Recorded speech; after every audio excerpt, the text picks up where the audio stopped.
बेटे की याद में आंसू बहाती रही। दोपहर के समय आरती अपनी दोस्त सविता के पास चली गई। क्या हुआ आरती, तुम्हारी आंखों में आंसू क्यों? आज तुम्हारी बहू ने तुमसे फिर झगड़ा किया? नहीं सविता, आज मेरी बहू ने वो किया जिसके बारे में मैंने कभी नहीं सोचा था। साफ साफ बोलना, क्या हुआ? मेरा बेटा अपनी बहू के साथ मुझे छोड़कर चला गया। आखिर मेरी क्या गलती थी? सिर्फ यही ना, मैंने अपने पति के जाने के बाद अपने बेटे को शहर में पढ़ाया लिखाया, अच्छी परवरिश की। आजकल के नौजवान बच्चे अपने आप को समझते क्या है? वो तुम्हें छोड़कर ऐसे कैसे जा सकते हैं? क्या उन्हें तुम्हारे बारे में एक पल भी ख्याल नहीं आया? उनके जाने के बाद तुम्हारा क्या होगा? आरती रोते हुए बोली। मैंने अपने बेटे के सामने बहुत गिड़गिड़ाया सविता, लेकिन उसका दिल नहीं पसीजा। जो होना था वो हो गया आरती। अब ये बताओ, तुम आगे क्या करोगी? मतलब तुम्हारा खर्चा पानी कैसे चलेगा? यही सोच सोच कर तो पागल हुई जा रही हूँ। तुम हिम्मत मत हारो आरती। जब तुम्हारे पति जीवित थे तो वो समोसे का ठेला लगाया करते थे और तुम उनके साथ समोसे बनाती थी। तुम अभी वही काम कर सकती हो। शायद तुम सही कहती हो। जीवन व्यतीत करने के लिए मुझे कुछ तो करना ही पड़ेगा। हिम्मत मत हारो आरती। इन नौजवान बच्चों को दिखा दो, उनके बूढ़े माँ बाप उनके बगैर भी अपना जीवन काट सकते हैं। एक गांव में आरती नाम की महिला अपने बेटे कल्लू के साथ रहा करती थी। एक दिन आरती जब सोकर उठी तो उसने देखा उसका बहू बेटा कहीं बाहर जाने की तैयारी कर रहे थे। कल्लू बेटा, सुबह सुबह बहू को लेकर कहाँ जा रहे हो? हम ये गांव छोड़कर जा रहे हैं माँ। गांव छोड़कर जा रहे हो? कहना क्या चाहते हो? आपसे कितनी बार कहा था माँ जी, इस मकान को बेच दीजिए, मगर आपको हमसे ज्यादा अपने मकान से प्यार है। बहू, इस मकान में मेरे पति की यादें जुड़ी हुई हैं, मेरे बेटे का बचपन जुड़ा है। भला मैं इस मकान को कैसे छोड़ सकती हूँ? अगर आप नहीं बेच सकती तो आप यहीं पर रहिए अकेली। मैं इस गांव के माहौल में इन जाहिलों के साथ नहीं रह सकता, इसीलिए मैं अपनी पत्नी के साथ हमेशा हमेशा के लिए ये गांव और ये घर छोड़कर जा रहा हूँ। मुझे अकेला छोड़कर मत जाओ बेटा, तुम्हारे सिवा मेरा इस दुनिया में है ही कौन? तुम मुझे अकेला छोड़कर चले जाओगे तो मैं किसके सहारे जीऊंगी? मुझे पता था माँ जी, आपके ड्रामे शुरू हो जाएंगे। इतना बोलकर कल्लू की पत्नी कल्लू की ओर देखकर बोली, अब चलिए, बस का टाइम होने वाला है। माँ जी को तो हमेशा आदत है रोने धोने की। कल्लू और उसकी पत्नी आरती को रोता छोड़कर चले गए। आरती बहुत देर तक उन्हें हर कदम पर हमारी जरूरत है, हमें उनकी नहीं। सविता की बात सुनकर आरती के अंदर हौसला जाग गया। अगले दिन आरती समोसे का ठेला लगाकर गांव में एक पेड़ के नीचे खड़ी हो गई। एक बूढ़ा व्यक्ति धीमे धीमे कदमों से चलता हुआ आरती के पास आकर बोला, समोसे में खुशबू तो बहुत अच्छी आ रही है। मैं तुम्हें जानता हूँ। तुम रतन की पत्नी आरती हो ना? हाँ हाँ, मैं रतन की पत्नी आरती ही हूँ। शायद तुम मुझे नहीं पहचानती। सालों पहले जब तुम अपने पति के साथ यहाँ पर ठेला लगाया करती थी, तब मैं तुम्हारे रोज समोसे खाने आया करता था। उन समोसों का स्वाद मैं आज तक नहीं भूला। लाओ, जल्दी से मुझे 4 समोसे खिला दो। आरती ने उस बूढ़े व्यक्ति को 4 समोसे दिए। उस दिन के बाद आरती की आमदनी अच्छी होने लगी। मगर कुछ दिनों बाद गांव का व्यक्ति जग्गी आरती के ठेले पर आकर बोला, कैसी हो आरती माँ? ईश्वर की कृपा है जग्गी, क्या तुम भी मेरे समोसे खाने आए हो? मैं पुराने व्यंजन नहीं खाता, आजकल फास्ट फूड का दौर है। अब समोसे खाना कौन पसंद करता है? ये तो अपने अपने मन की बात है जग्गी। मैं तुम्हें यहाँ पर ये बताने के लिए आया हूँ कि कल से मैं इस पेड़ के नीचे समोसे पूरी और कचौड़ी की दुकान लगाऊंगा। तुम अपना ठेला लेकर कहीं और चली जाना।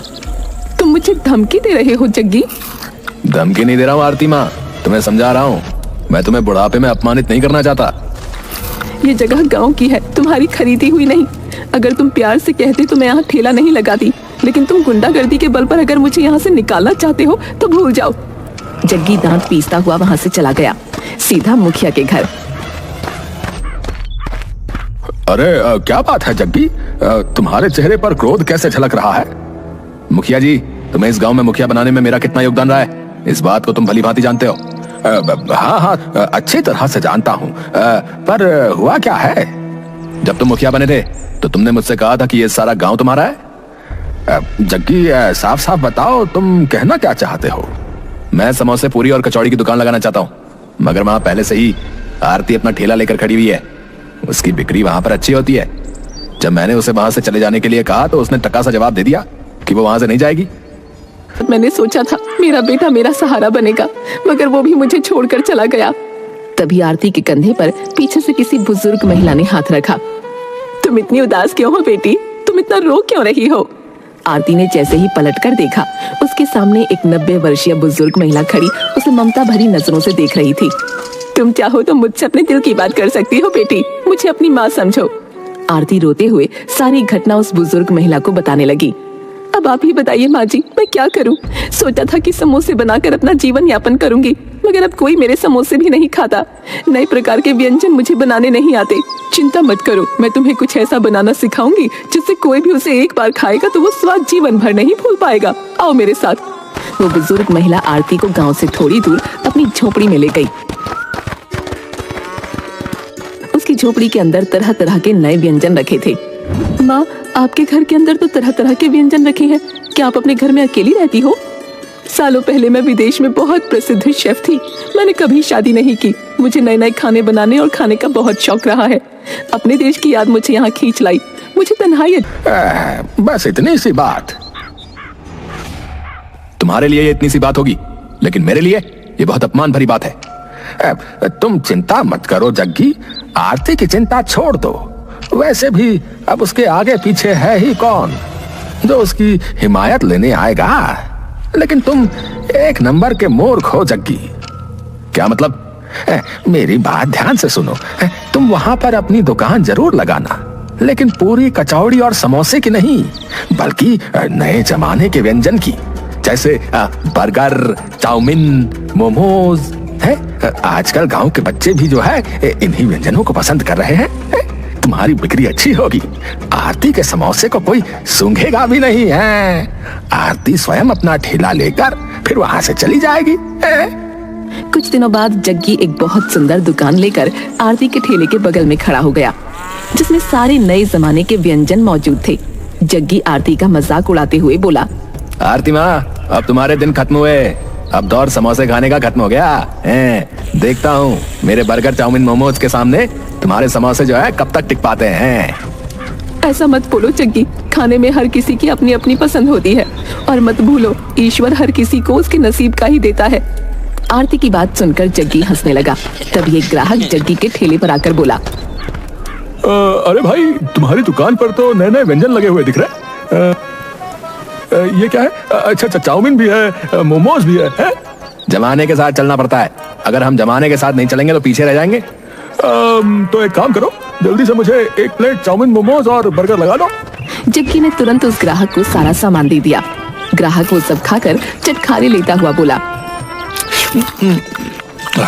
भाई वाह, मजा आ गया भाई। पहले हमें इन्हें खाने के लिए जो है अपने गांव से थोड़ी दूर शहर के रेस्टोरेंट में जाना पड़ता था, मगर तुमने जो है गांव में ही शहर की कमी पूरी कर दी भैया। तो फिर अपने गांव में भी मेरी दुकान का प्रचार करना भैया, और साथ ही साथ उनसे ये भी कहना कि मेरी दुकान के बगल में एक घटिया समोसे का ठेला भी लगा हुआ है। जब भी वो मेरी दुकान पर खाने के लिए आए तो उन घटिया समोसों को भी चख जाए। घटिया समोसे वाली बूढ़ी माता का भी कुछ भला हो जाएगा। जग्गी की बात सुनकर वो ग्राहक हंसने लगा और चला गया।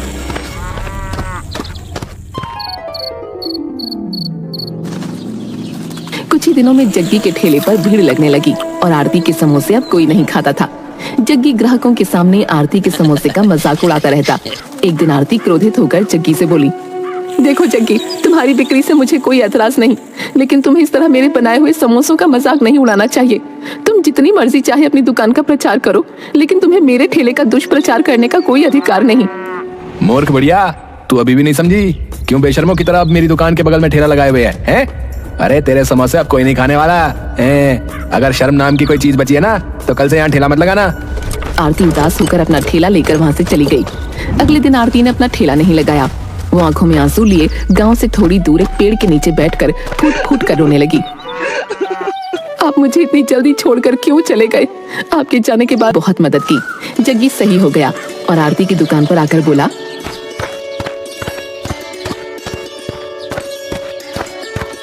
आरती माँ, आपने मेरे ऊपर इतने उपकार किए हैं, एक उपकार और कर दीजिए, मुझे अपने ठेले पर काम पर लगा लीजिए। आप इसके बदले में मुझे जितना भी मेहनत आना देंगे मैं स्वीकार कर लूंगा।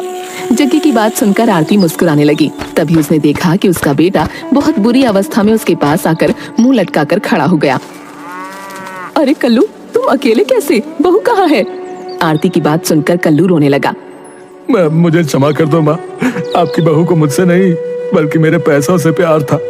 जब मेरे हालात बुरे हुए तो उसने किसी और के संग प्यार रच लिया। मैं अकेला पड़ गया। मैं बस आपसे आखिरी बार मिलने आया हूँ, आपसे क्षमा मांगने के लिए। ऐसा मत बोल बेटा, औलाद चाहे जितनी भी बुरी हो लेकिन एक माँ के लिए वो हमेशा अच्छी रहती है। मैंने तुझे माफ कर दिया, बस मुझसे एक वादा कर, अब तू मुझे कभी छोड़कर नहीं जाएगा। मैं वादा करता हूँ माँ, अब मैं इस गाँव को और तुझे कभी भी छोड़कर नहीं जाऊंगा। आरती का परिवार फिर से मिल गया। आरती आज भी मैगी समोसा बनाती है और उसका अच्छी लगती है क्योंकि यहाँ पर कोई डिस्टर्ब करने वाला नहीं होता। आप मुझे कौन सा व्यंजन बनाना सिखाएंगी? मैं तुम्हें मैगी समोसा बनाना सिखाऊंगी।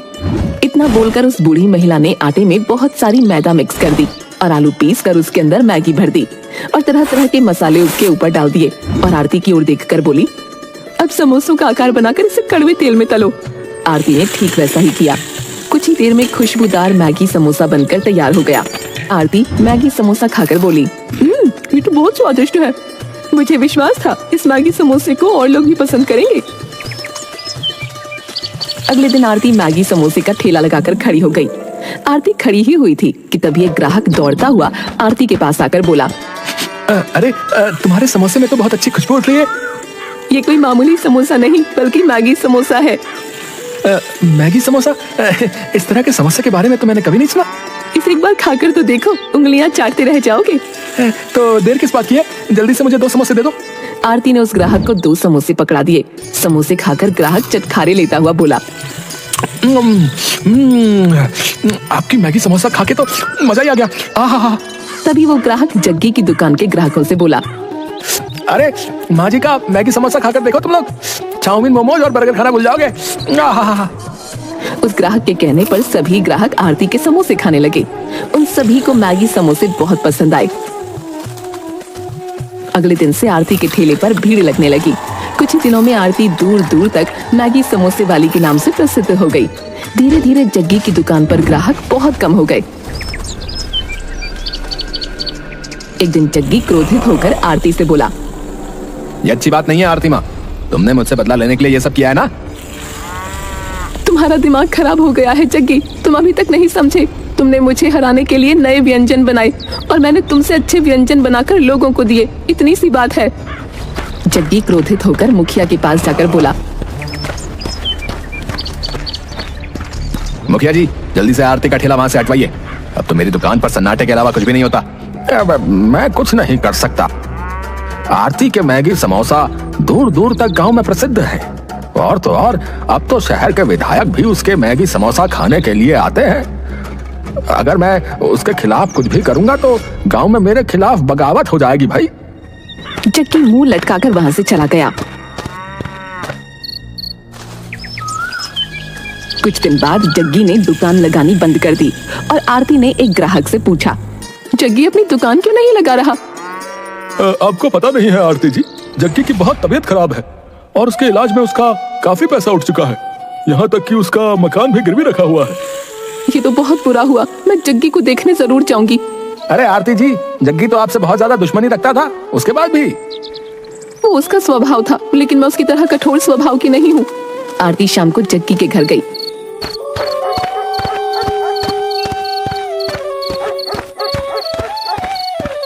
आरती को देखकर जग्गी बुरी तरह से चौंक गया। अब तुम्हारी तबीयत कैसी है जग्गी? जग्गी की आंखों में आंसू आ गए। मुझे माफ कर दो आरती माँ। एक तरफ माँ भी कहते हो और दूसरी तरफ माफी भी मांगते हो। माँ भला अपने बेटों से नाराज होती है क्या? मैं आपको कितना भला बुरा बोलता था, शायद ईश्वर ने मुझे मेरे कर्मों की सजा दी है। चिंता मत करो, तुम्हें इलाज के पैसों की अगर और जरूरत पड़े तो बेझिझक मुझसे कह देना, मैं तुम्हारी मदद करूंगी। आरती ने पैसों से जग्गी की